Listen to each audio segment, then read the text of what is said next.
Iran একদম স্পষ্ট করে বলেছেন, নিষেধাজ্ঞা তুলে নাও, তারপর আমরা চুক্তিতে ফিরব।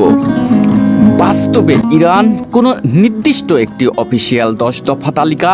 প্রকাশ করেনি, বরং বিভিন্ন সময়ে কয়েকটি মূল শর্ত বারবার বলেছে। ইরানের প্রধান 10টি শর্ত বা দাবি: সব অর্থনৈতিক নিষেধাজ্ঞা তুলে নিতে হবে, joint comprehensive plan of action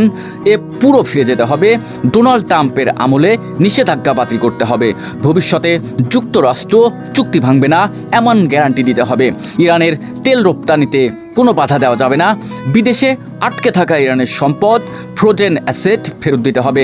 IAEA পরিদর্শন সীমিত রাখতে হবে, জাতীয় নিরাপত্তা রক্ষার জন্য পারমাণবিক কর্মসূচি শান্তিপূর্ণ এটি স্বীকৃতি দিতে হবে, আলোচনায় সাময়িক বা ক্ষেপণাস্ত্র কর্মসূচি অন্তর্ভুক্ত করা যাবে না, ইরানের আঞ্চলিক প্রভাব মধ্যপ্রাচ্যের ভূমিকা নিয়ে হস্তক্ষেপ করা যাবে না।